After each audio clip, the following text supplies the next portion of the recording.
Good evening. Welcome back to the Washington Outsider Report uh, on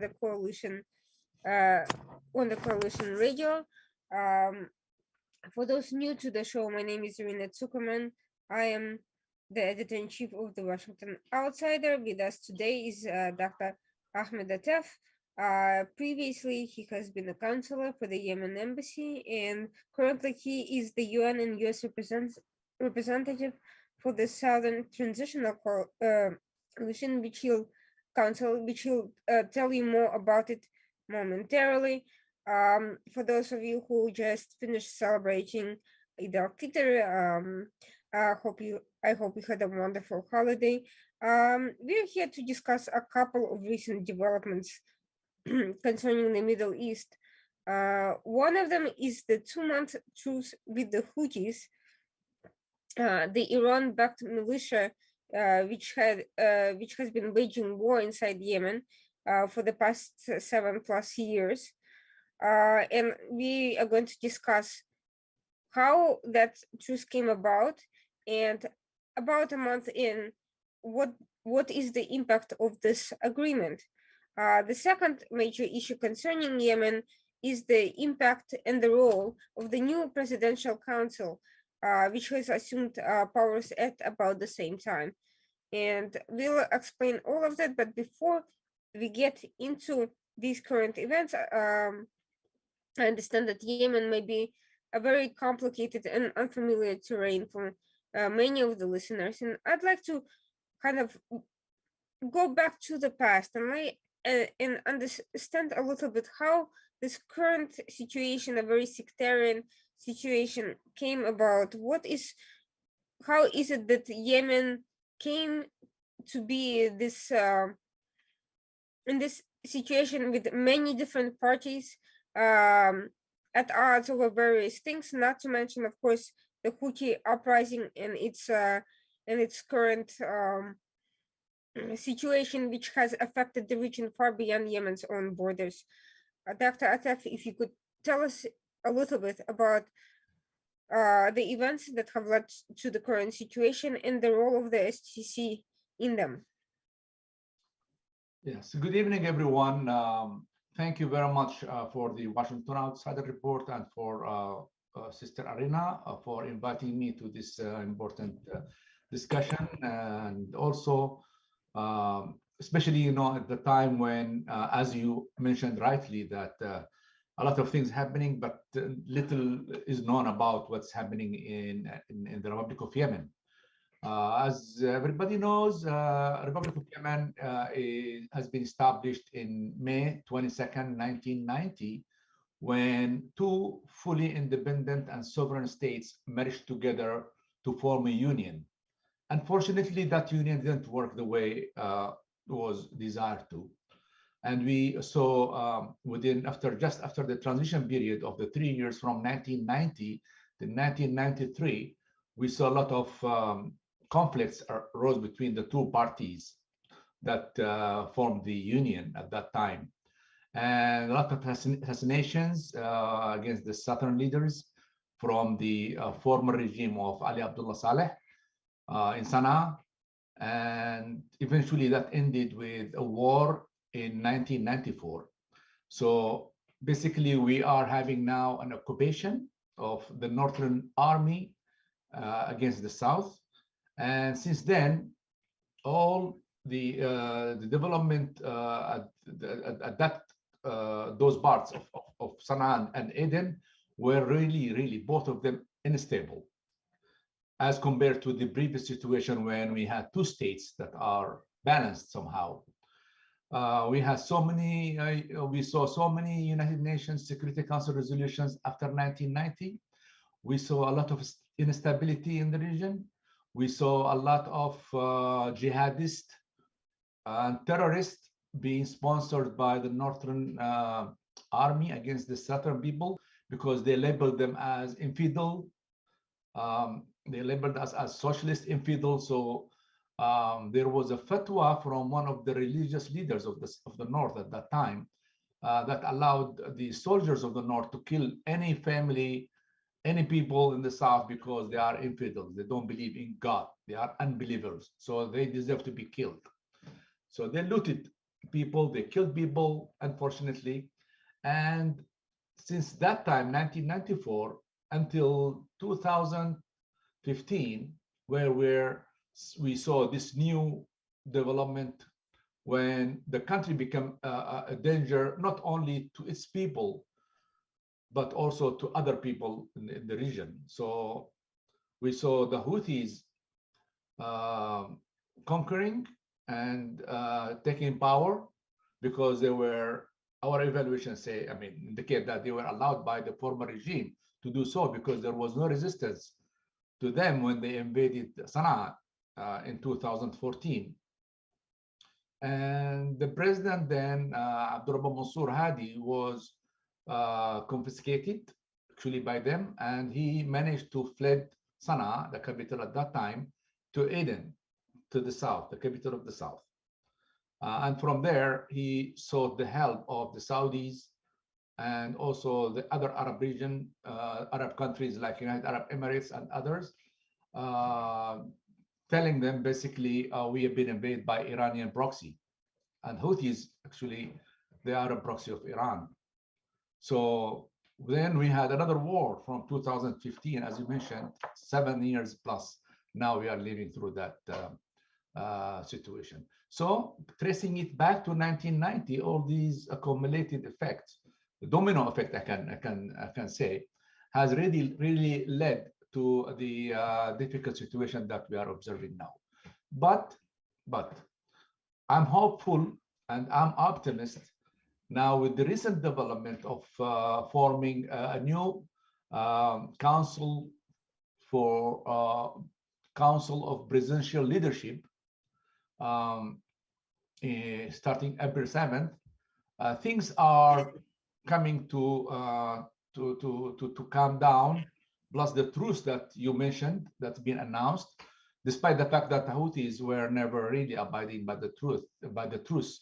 There are a lot of violations, but the current government is really ignoring what they're doing because we want the truce to be successful, so that in a month from now, hopefully, we will have a ceasefire that will last for a longer period, and eventually we'll have peace talks, comprehensive peace talks, that everybody will be sitting around the table under the auspices of the United Nations by then. So I'm optimistic to see that end come in, and I hope the truce will hold good, and eventually we will have a longer cease of fire and declaring peace in that part of the world. So to go back a little bit, before these two competing republics came, Yemen used to be a kingdom. It used to be one country. Then during the Cold War, there was a split with the northern, with the south being under the dominance of socialist/communist forces, and the northern being presumably not that.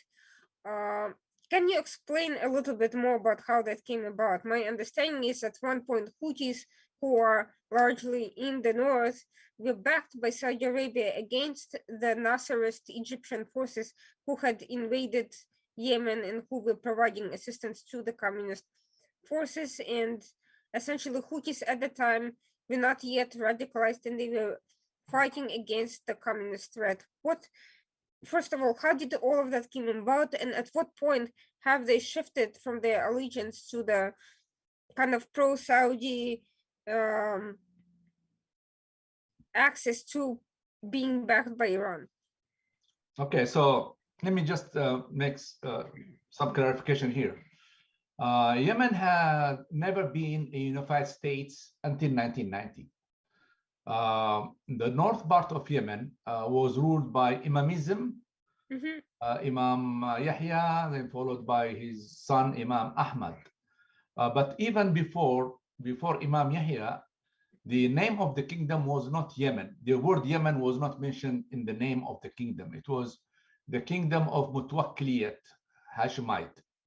So it was Mutawakkili Hashemite sect that ruled the north part of Yemen for a long, long time. So the whole Yemen was not that the way we know it now, or the Republic of Yemen was not there until 1990. The Houthis came later on. The Houthis, actually, they are minority in the north, even within the Zaydi followers. This is a part of Islam that's called Zaydi. They are more inclined to Shiite Islam than the Sunni. They are actually minority in the north, and even minority within the Zaydi group itself. So they have been really subjected during the regime of Ali Abdullah Saleh against atrocities from the regime. There were 6 wars against them waged by Ali Abdullah Saleh regime, the former president of Yemen Arab Republic, the north. And also he was the president then after 1990 when the union was declared. So they were subjected to a lot of atrocities from the former Zaydi regime as well.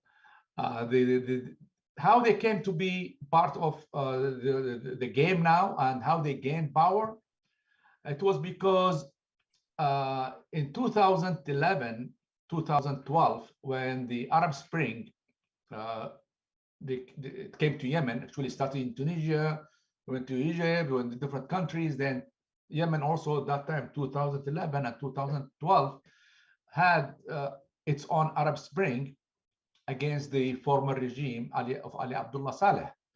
The neighboring countries were worried about the situation in Yemen, and they were really concerned about how things will be developed in this case. So they intervened with the with the Gulf Cooperating Council's initiative.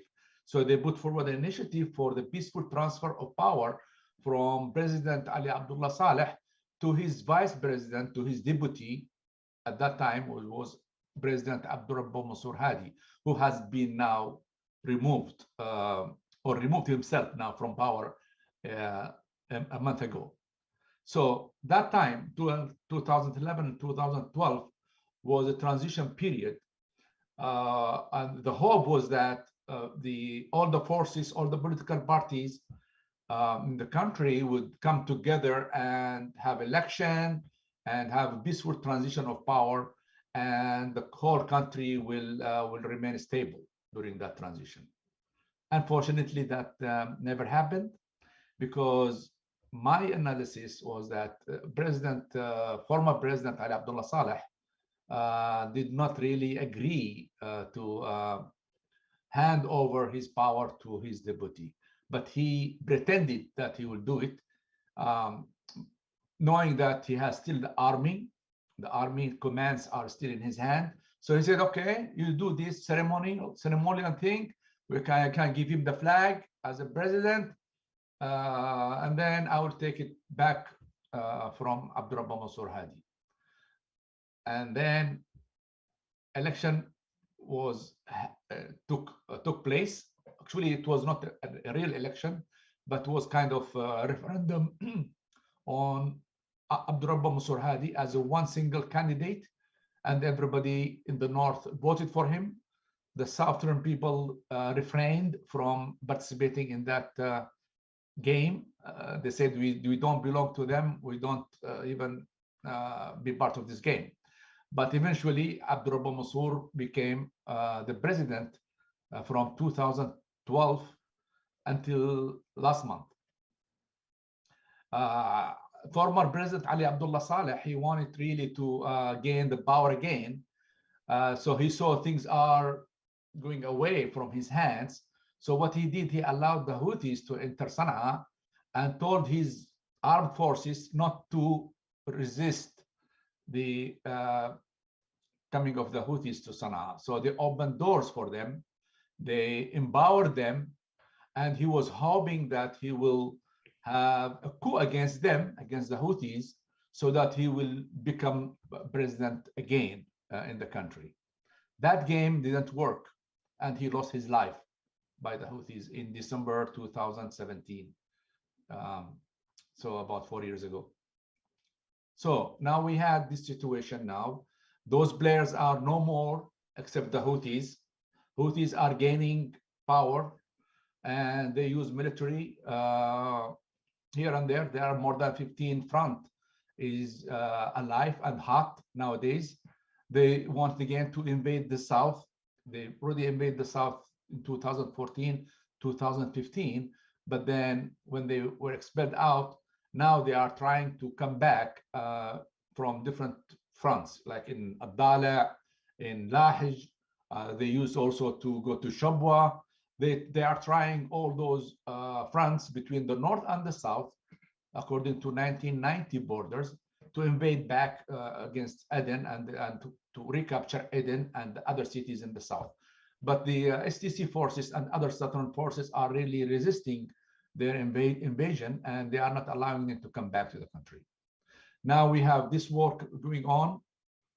We hope the Houthis will think rationally and will agree to the ceasefire and observe the truce that's been declared by the United Nations Special Envoy, Mr. Hans Grunberg, and support the UN initiative and the call of the Saudis and the Emiratis and other Arab coalition and the United States and everybody to just listen to them. And I hope the Houthis will listen to them and will really have a good faith and come back to the table to negotiate a future for the Republic of Yemen.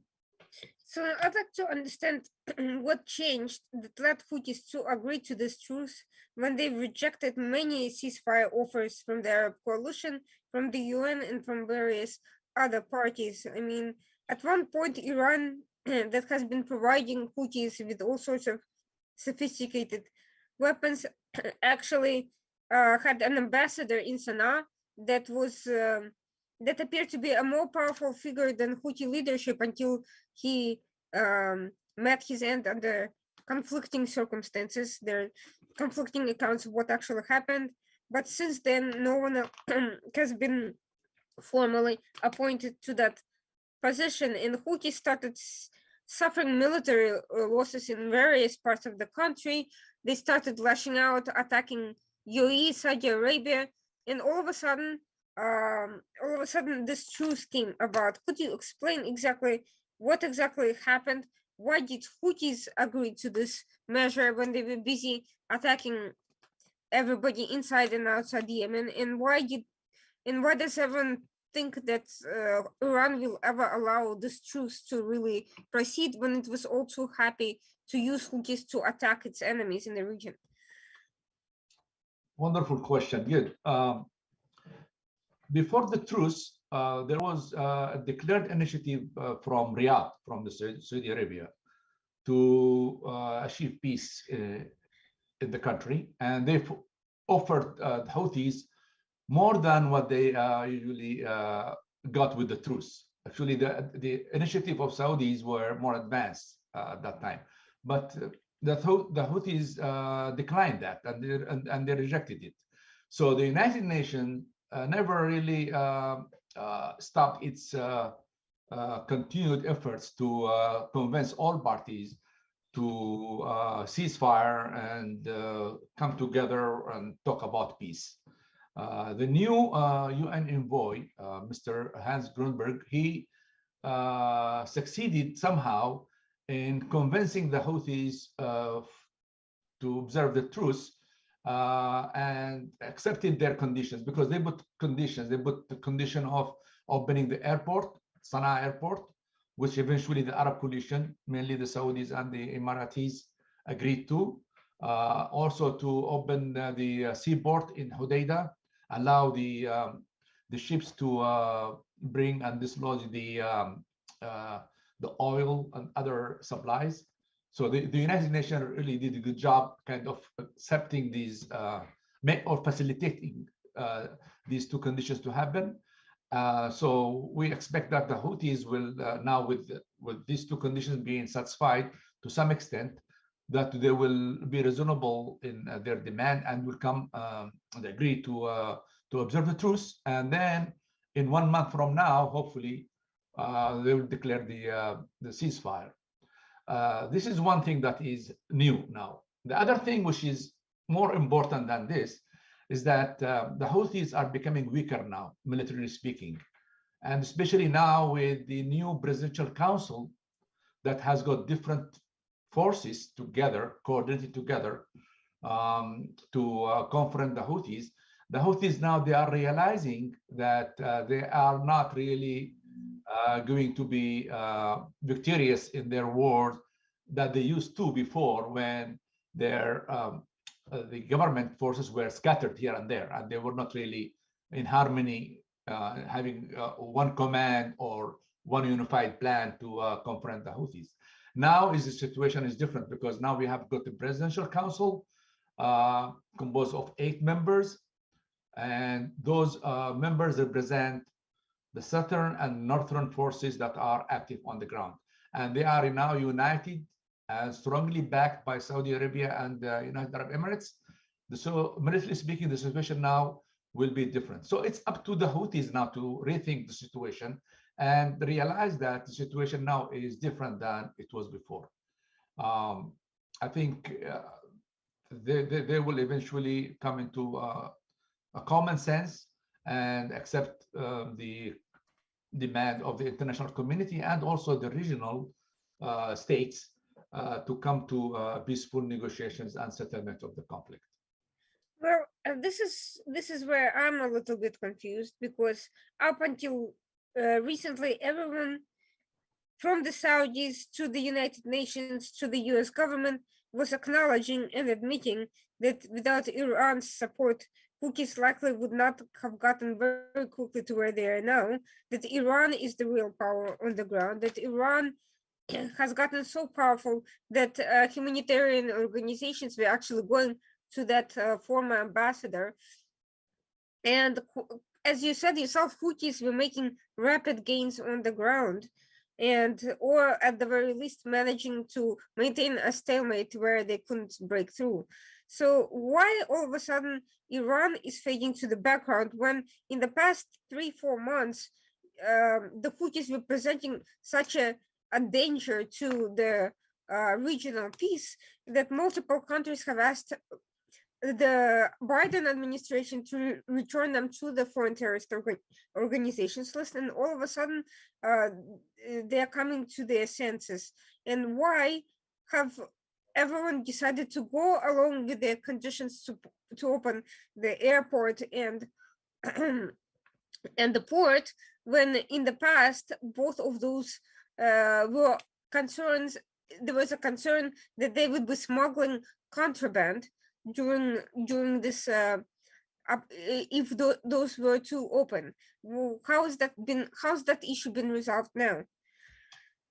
Very good question, Arina, actually. Let's look at it from this point. I already said that Houthis are proxy of Iran in Yemen. That's given. And they used to get a lot of weapons smuggled from Iran throughout the 7 years of the war, and that was one of the source for them to receive arms to continue the fighting. But that was not the only source, actually. That was one of the major source, perhaps. But the other sources was that they gained the weapons of the former regime. The whole military of the former regime aligned with them, and also they benefited from the withdrawal of the national army during the past 7 years from confronting them. So we saw cases where the national army withdraw from the camps with their cache full of weapons, unused weapons, and some of those weapons were supplied by the coalition to the national army to fight against the Houthis. But the Houthis were able to confiscate this cache of weapons from the national army at that time throughout seven years. That's why there was no victory over the Houthis and no seriousness in confronting them, unfortunately. And that was maybe one of the reasons why the war lasted for 7 years, because we have got some people who benefits from the continuation of the war, unfortunately. I said at the beginning, I'm optimist because I think the situation now should be different. In this month, April, till maybe 2 more months from now, we must see change in the way Houthis are being confronted in the country, especially in the north part, around Marib area and towards Sana'a. I think the Houthis now, they realize that they are being confronted by a unified front. And I think that they will accept truce and accept the ceasefire, because otherwise they will be defeated and the war will be different. It won't be the same way that they used to get arms from the camps and the soldiers are fleeing and running away from them, and there was no real confrontation. So they tested a situation in Shabwa when the Southern Giant Forces liberated 3 of the districts in Shabwa, Behan, Aselan, and Ain, in week. In just 7 days, they could push them away from those 3 regions in Shabwa. The same scenario can be repeated again in Marib and Sana'a as well. So they are realizing that there is a difference now in the situation, and it becomes more serious now. That's why I think there will be, hopefully there will be peace at the end of this tunnel that we are going through. Throughout the 7 years of war, we've seen numerous disputes between Saudi Arabia and UAE, and respectively between different factions on the ground over the strategy and over the importance of various factors in who to confront, who not to confront, whether or not to engage in fighting Al-Qaeda, for instance, who also made its nest on the, and to what extent, whether to deal with the local Al-Islah, the Muslim Brotherhood party on the ground or not. And how did it come about that finally, after all years of impasse, political impasse, did these countries come to the same vision? And what is that vision exactly? How did they ultimately decide to resolve their differences and move ahead? What was the understanding that they have come to? Okay, so first of all, let me be very clear here. There was no official statement from either countries, Saudi Arabia or UAE, about any of these what we call it, conflict, or changing their priorities, or conflict in their priorities. But eventually, as being the 2 leading forces in the Arab coalition, and having the mandate of the UN Security Council, according to the resolution 2216 of 2015, both countries really exerted their efforts to kind of control the invasion of Houthis in whole the country. So they really stopped the Houthis from gaining power at that time.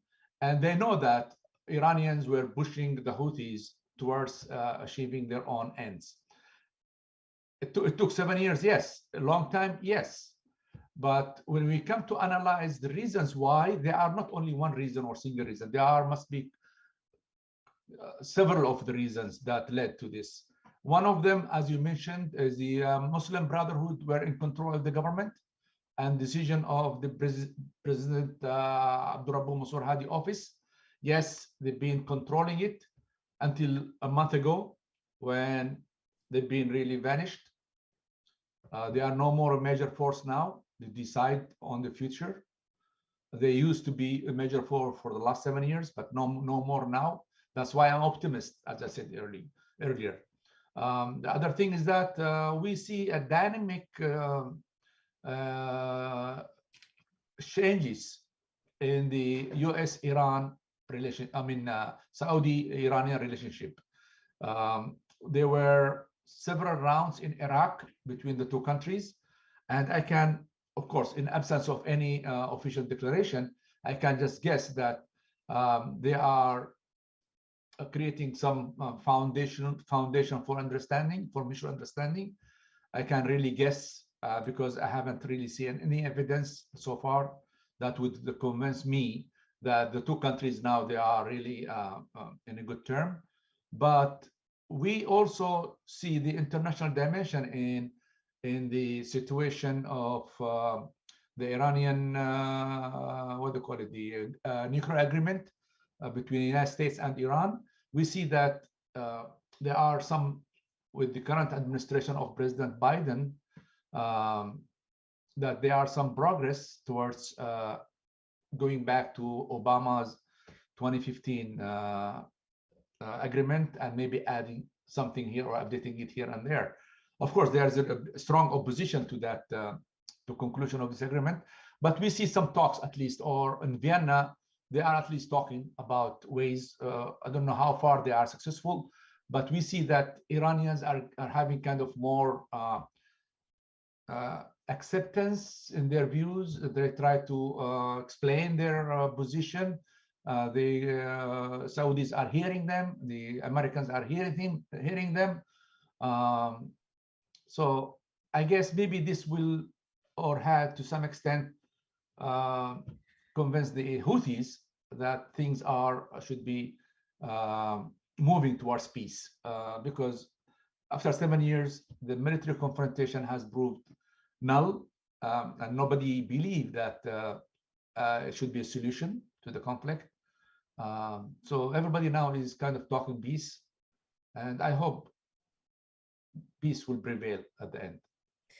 Well, for Iran, Yemen is a strategically important piece of territory because it not only has rich oil deposits and so forth, but it's also a gateway to Saudi Arabia. And needless to say, Iran's efforts to destabilize Saudi Arabia to export the Islamic Revolution and to reach essentially its aim to reach the two holy mosques and take control of them has been apparent throughout its 40-year history since the Islamic Revolution. Why would it give up such an opportunity now when it has a window to make concessions from Biden rather than the other way around? That doesn't seem to make any sense to me. Yeah, sure. It doesn't make sense because they are not giving up. They've been forced to give up. They have been forced to give up. Iranians by the new forces in the south and the north of Yemen. Yes, we have a new unified forces now with the support of the Arab coalition, with the Muslim brothers away from the scene. These are all elements of force that they realize that they're going to be defeated if there is a war now, and the war will be different than it used to be before. So they are not giving up because the Iranians have this expansionist policy. We saw it in Iraq, we saw it in Syria, we saw it in Lebanon, and in Yemen for 7 years. Of course, they want to have a position there because, especially in Yemen, we have got, in the Republic of Yemen, actually, we have this closeness or strategic position that's close to the Bab al-Mandab. Bab al-Mandab is the strait that leads from the Gulf of Aden to the Red Sea. So it's very strategic. And if they have a position there, so they are going not only to threaten the Saudis' territories, but also they're going to control the maritime, the international maritime that goes passing through that route. That's why we see a concern from the United States and from the Europeans and from everybody actually about this fact. And I think they won't allow them to have access, allow Iran to have access to those routes, because then in that case, it will be chaos. That's why they are not really given up, but on the ground, the situation will be forcing them to accept the new reality over there. Is that clear? Yeah. So you're saying that one of the major factors that facilitated the military victories up until this point was the splintering of the government forces, and second, the presence of and that domination of the Muslim Brotherhood. Let's talk about that. What role was the Muslim Brotherhood playing? Why has it gotten so powerful and controlling the government? And if it was so powerful, how were they able to get rid of it now, and by what means? Yes, it is. I think there are different sources or different reasons that led together to this change now we had in April 7, when President Abdurrabbu Mansour Hadi voluntarily agreed to hand over his power to a president council composed of 8 members who are active on the ground, who have forces on the ground, and who are also politically active in the war against Houthis.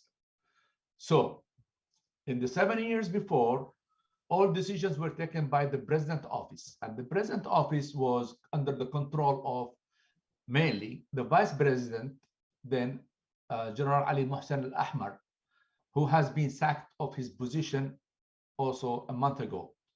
So this is a new development, because now no more the decisions about the movement of forces or about running the country in general will be given by or be taken by the president and his vice president only, who are influenced by the Muslim Brotherhood party. Now the decision is being moved to a council of 8 members who were not there before and who are really active in their confrontation against the Houthis, and who are really taking the load to face and confront the advancement of Houthis in different regions of the country. So this is the new element, and I think that's why I'm optimist. They eventually will make a difference. This new realities, the new equation that we see now, will produce a new outcome towards establishing peace in the country.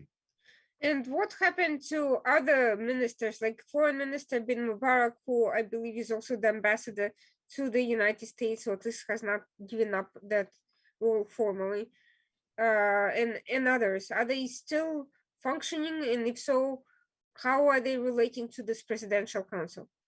Yes, so we still have the transitional government, the provisional government that's been established according to Riyadh Agreement, where it's been represented by equally shared by the southern and the northern representative, and still the government will continue because in the declaration of April 7th, when President Abdurrabbu Mansour Hadi handed over his authorities to the council of 8 people, he mentioned also that the government will continue. And recently, the parliament met in Aden just 3 weeks ago, and they voted their confidence to the current government.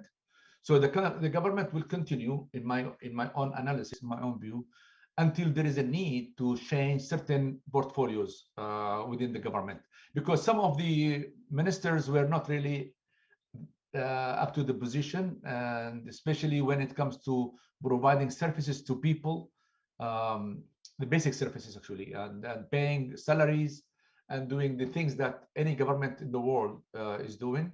So I can really imagine that some of those ministers will be replaced by new ones. But the whole thing is transitional. Even the council itself is transitional. It's not really permanent. So everybody is looking forward to level the ground and create the conditions that will be conducive to peace talk between all parties under the UN support, and also under the support of the Saudis and the Emiratis and other Arab coalition members who are also keen to see a long-lasting peace in the Republic of Yemen. So I have 2 key questions. One is, how is this process envisioned, given that Houthis are infamous for their completely radical ideology that does not allow them to wish for anything other than complete control and dominance of whatever they can, and to the extent that they can't, wanting as much power as they can get out of it, and for sure to enter any unified government that will occur. So that's one question. The other question is, I'd like to talk about who are the members of the new presidential council, and what exactly, what do they reflect? I think it will be interesting for the audience to learn more about these parties, regions, and interests. Okay, let me begin with the second question. Mhm. Try to answer that. First of all, the new President Council, the new Presidential Leadership Council, is composed of 8 people, and these are 4 of them from the north, represent the north part of Yemen, of Republic of Yemen, and 4 from the south. These people represent forces on the ground, either military or political forces. Like, for example, we have got the Southern Transitional Council President, Mr. Idrous Zubaydi. He is the chairman of the Southern Transitional Council, who is controlling Aden and other areas in the south. We have got Mr. Al-Muharrami Abu Zar'ah.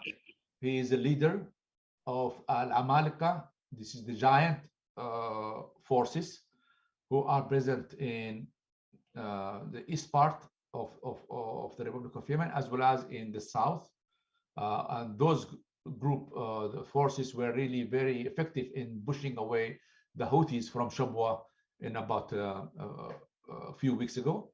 And then we have got the political bureau group headed by Mr. Tariq Muhammad Abdullah Saleh, who was a nephew of the former President Ali Abdullah Saleh. He also has a force that are against Houthis. And then we have got the president of the council himself, who represents the General People Congress Party, which is the party of the former President Ali Abdullah Saleh. And he used to be Minister of Interior and has got wide experience in security and in politics as well. So they are really representing different political and military fronts or members or stakeholders. I can say stakeholders. They are coming together now under a unified council, and they are talking about how to convince the Houthis by peace or by confronting Houthis militarily to bring a solution to the conflict. And the first question was about. Well, it was about the fact that Houthis are ideologically radical. They don't accept other people's perspective. They're kind of like the Taliban. They'll compromise until they see an opportunity to seize power, and then they'll try to seize power. And until then, they'll at the very least try to enter the government and be part of the scene with their radical ideas. How is that going to work exactly? What exactly is the vision for this peace process? How do you address the issue with the fact that Houthis are radical? Yes, you're right. It's not easy.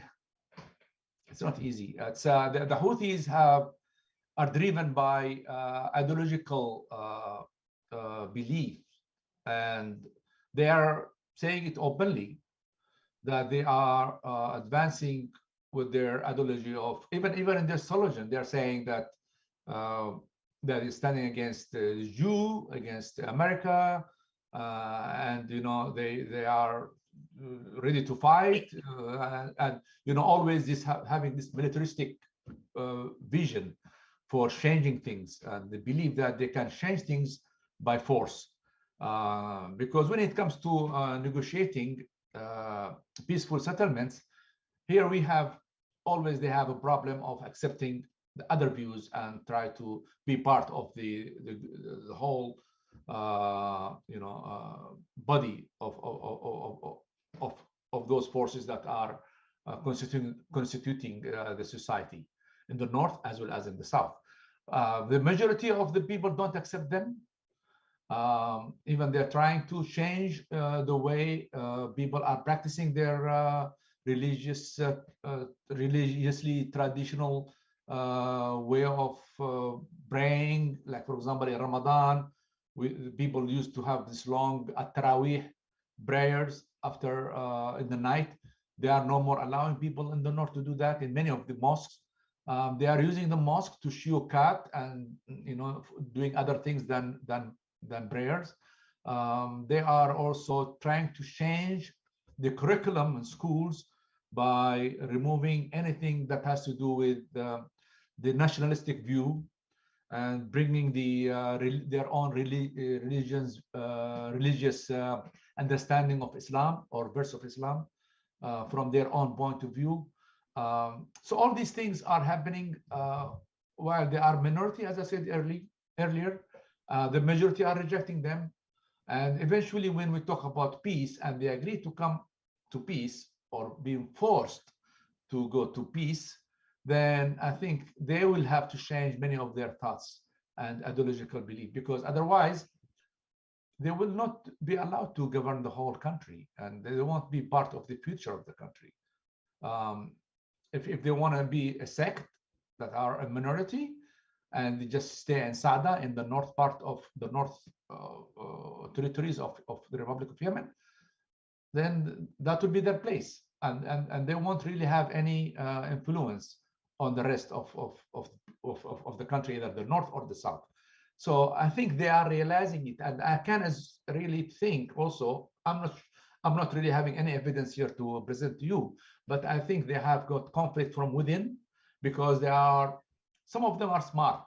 Some of the leaders in Houthis are smarter than others. Of course, they are the doves and also the Balkans, as I can say, people who are among the Houthi ranks would like to fight until the last drop of blood, and people, the leadership of the Houthis, they are more wiser and try to level the ground for peace, for negotiations. So I can't really rule out that the conflict will be from within, and we may see an explosion within the rank of Houthis, hopefully, so that they will become ready for negotiations in the few weeks or few months ahead. Well, not to sound too pessimistic and just to play devil's advocate for a moment, but we've heard the same thing from Iran, and President Obama and now President Biden and various parties before them kept going on about the magical reformists who were pragmatic and willing to engage in peace and cut deals and limit their power. But in reality, these people will ultimately all these people will ultimately answerable to and controlled by the religious authority, and they were playing pragmatic. They were playing pragmatic to get power, to get Western support, to get money at the end of the day, but none of it really amounted to any long-term solution. How do you prevent this from happening with the Houthis? Because they seem to have very much a similar mindset. They've been trained by Hezbollah, which itself has been trained by the IRGC, and they clearly very much, and they pride themselves on being more radical than Iranians. So how do you prevent them from playing that game that we've already seen played in Iran? Yeah, I think there is a need for international pressure from the international community against the Houthis at this moment. Houthis in the last month of former President Trump administration were placed under the foreign terrorist organizations list by State Department. But then we saw the first thing that Biden's administration has done was to remove them from that list. I understand why Biden administrations were doing that. Maybe they were trying to gain access to the Houthis and convince Houthis that peace is the only way to get out of this mess over there. But the Houthis misunderstood this message from Washington. They just thought that they can do anything they want, and the international community, especially the United States, cannot do anything against them. That was unfortunate, and we saw after that, after the removal from the list, that they waged a lot of invasion attempts to invade many of the territories around Marib. They were very close to invade Marib, the city, which is the rich city with oil and gas, and it was the seat of the government of Abdurrahman Mansour Hadi at that time. They tried to do that because they misunderstood the message that came from Washington at that time. So I think now it's about time for the United States and to the also United Nations to kind of put pressure more on the Houthis and let them really realize that they cannot go the way they used to in the past. I'm very optimistic that the UN envoy, Mr. Hans Grunderberg, as well as the UN Special Representative, United States Special Representative, Mr. Tim King, both they work together, and I'm very optimistic that their efforts will be really successful in convincing all stakeholders to come to peaceful negotiations and try to figure out what to do next with this Republic of Yemen country that we are inheriting from the past. We, as in the South, we are looking forward to achieve our own independence and to regain our statehood. And we said that from day one. But we are part of the coalition, and we have this commitment of confronting Houthis along with other stakeholders, other parties that are that we consider as allies at this point. And eventually we will come to the point where we can really discuss all these aspirations of different parties and political agendas and find a way to move forward peacefully without having all these senseless war that has been really giving a lot of toll on the people in the north as well as in the south since 2015. Let me understand this correctly. the stakeholders still want the international community to put pressure on the Houthis, but they're willing to ignore Houthi violations of the truce for the sake of longer-term peace process, with the hope that Houthis, once it gets closer to discussing ceasefire and so forth, they will come to control their own people. And for the meantime, they're letting internal terrorist attacks and violations inside Yemen slide so long as they don't cause too much problem outwards. Does that mean that everyone involved has agreed to drop the request for the Houthis to be designated as foreign terrorist organization, or is that still something that's on the table? One of the positive signs that came out from the United Nations Security Council was the latest resolution 2624, if I'm not wrong. And in that resolution, they mentioned the terrorist aspect of the actions of Houthis. They labeled them as a terrorist organization. Actually, they said it in the text of the resolution for the first time. I think that had an impact on the Houthis, and they realized that the international community won't really wait longer, and the patience of not only the United Nations but also everybody is almost exhausted, and it's about time now to stop this senseless war, because they won't gain anything with their continuation of armed conflict and their attempt to invade cities and territories, and kind of stand against the regional as well as the international communities' aspirations and wills. So now in the ground, we have forces that would really challenge the Houthis. They will find that they are not really having freedom to move anywhere they want or to do anything they want. There will be a confrontation to them back. Not only in areas in the south where they can't have any access or can't gain any victory, but also in areas near Sana'a. So now, even for the Houthis, they are, I don't have any evidence, but from the analysis that we came as STC, that they are showing some weaknesses now, militarily speaking. They have difficulty recruiting people. They don't have a lot of armed supplies. The position of the army is being improved with new leaderships in different places. The southern people, especially giant forces, as well as STC loyal forces, are now gaining more power. The Arab coalition are supporting this new presidential council.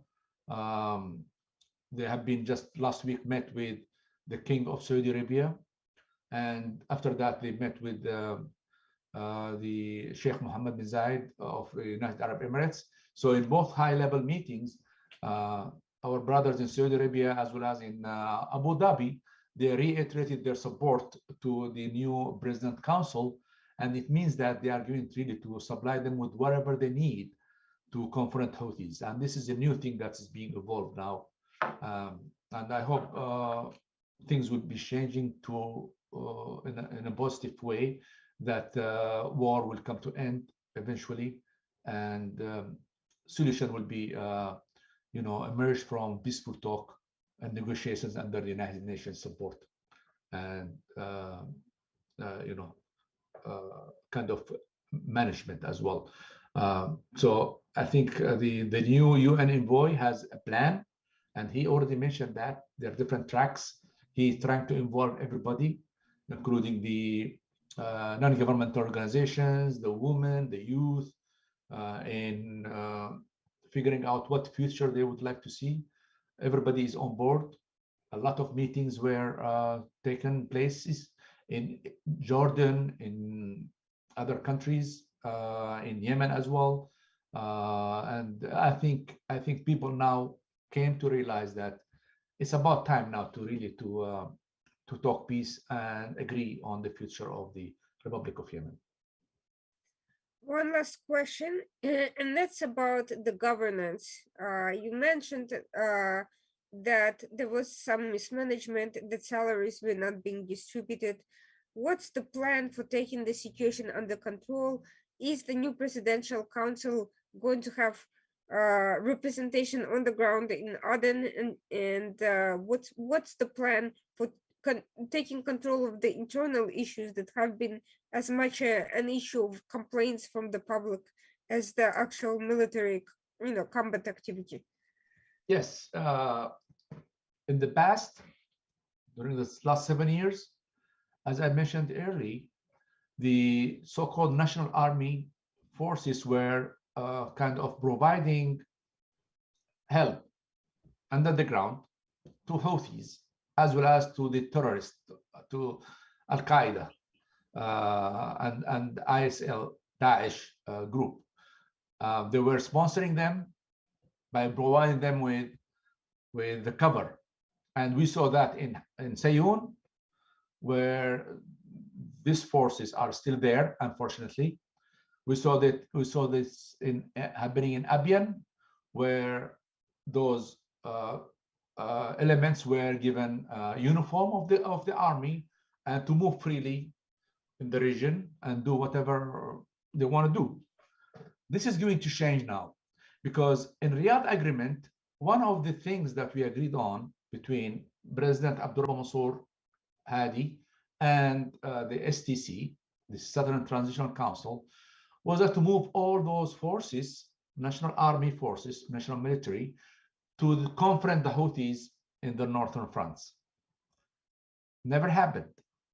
Now there is a discussion inside the council, the new council, on ways and means to push these forces in Sayoun, Hadramaut, and also in Abian to go to where they're supposed to be, to confront the Houthis. And I think that's going to happen, because the command is in the hand of this presidential council. It's no more in the hand of the vice president or the president at that time. It's now in new hands, a new command we see. So I can imagine that these will be moving. Now, this is one thing. The other thing is when they move, so the terrorists of Al Qaeda and other Daesh and other elements, they used to have this cover. They won't have any more cover. So they are either will be disappearing, or the confrontation with them will be more severe, so that they will be eliminated from the areas where they influencing. Now they are really controlling the middle part of Abian as we speak. And I can see maybe in the coming week or few days that a confrontation will happen and they will be driven out of Abian and, go back again to Hadramaut. They also will be confronted because they have no more cover or no more support from the old structure or old situation where they use the military camps to to gain cover for their activities. How do you think this will affect the relationship with with the rest of the Arab coalition? Do you expect their role to change? Do you expect them to be more involved, less involved, or involved in some different capacity? I think I expect them to be more involved because they supported the whole thing. They supported the new, they supported the transition of power from President Abdurrabba Mansour Hadi to the new presidential council. And they are in the high level meeting that I mentioned just a few days ago with King Salman and the 8 members of the presidential council, and also Sheikh Mohammed bin Zayed afterwards met with them. They said it very openly that we are supporting you in your plans to achieve peace in the country and make a difference, because after 7 years of war, I think it's about time now to confront those anti-peace forces and try to establish peace either by negotiations directly with the Houthis, or if the Houthis refuse, then I think I can imagine that there will be war that is different from the one that we used to before. In the past, one of the issues was that the UN intervened and essentially at that point in 2018, everyone had decided to listen to the UN advice and to stop the offensive operations against the Houthis. So you don't expect that to happen again? Okay, so you're referring to the Hodeidah situation, yes.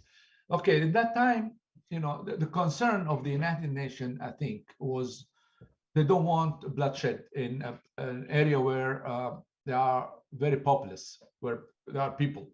So they said, okay, Hodeidah is a seaport, it's very important, strategic seaport.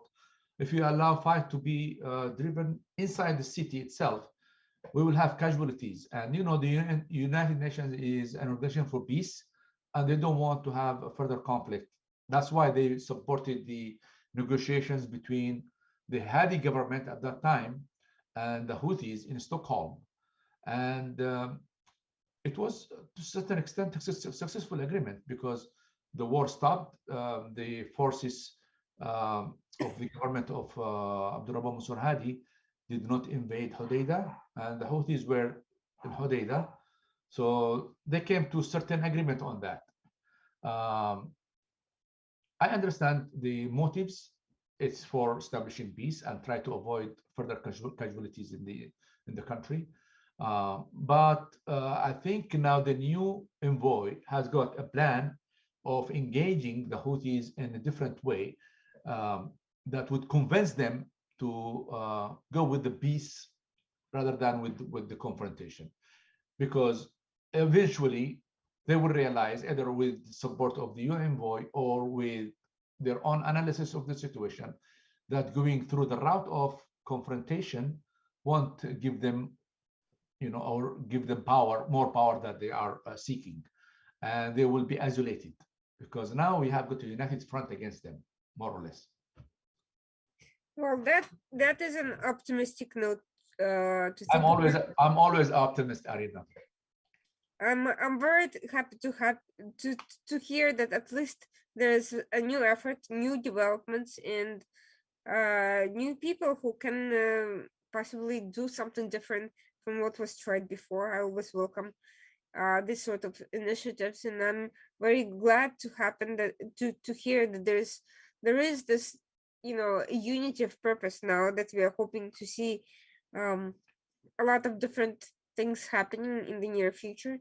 And I am hoping to revisit this topic as well, and I hope to hear more from you in the near future. Thank you so much for joining us, for giving us this valuable perspective. Unfortunately, not nearly enough of that is available in English, as you can see, beyond the initial coverage of the new formation of the council. And the truth speaking, there's been practically nothing since then, and I thought it was very good time to discuss kind of the midway point and the impact of these developments on the region and on the ground. So I'll certainly continue watching, observing what happens, and hopefully reporting on better news as things develop.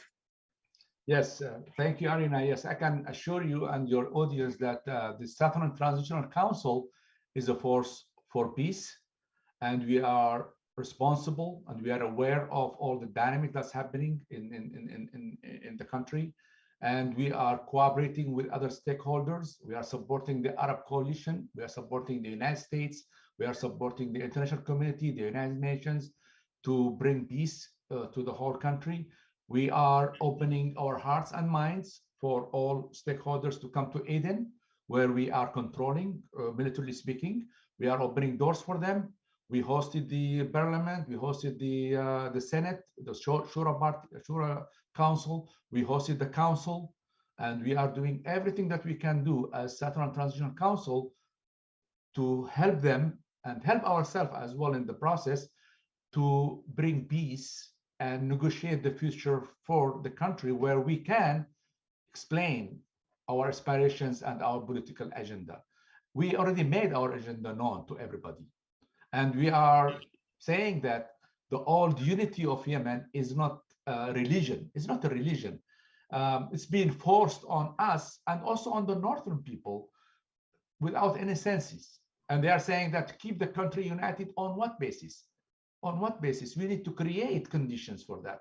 Until we do that, we need to be realistic in our approach. And we made it very clear from the beginning that we are, with the aspiration of our southern people, we would like to regain the state of the South, and we can talk about the arrangement in whatever possible way that other stakeholders will agree on, including the region, our allies in Saudi Arabia, in UAE, in Egypt, in all the countries around us, including United States and the United Nations. So this is our approach towards comprehensive thinking about what peace we are envision and what we are supposed to do in order to create the conditions that will be conducive to achieve that point. Excellent, and I wish you the best of success in all of this, and I hope to hear only good news from now on. Thank you to everyone who's been watching this. This was Dr. Ahmed Atef from the Southern Transitional Council discussing the latest developments in Yemen. Unfortunately, there's been so many other conflicts in the news that Yemen has been forgotten, but it shouldn't be. There's been a massive humanitarian disaster inside the country. I'm glad to hear of the efforts right now to put the situation on the right track, to bring about a comprehensive solution to the war. And I'm hoping to hear much better news in the near future. Thanks to everyone joining the Washington Outsider Report on the Coalition Radio. Please stay tuned for our next event. Next week, we'll be back as usual, 9 p.m. Tuesday night. Thank you for watching, and have a good night. Thank you, Arina.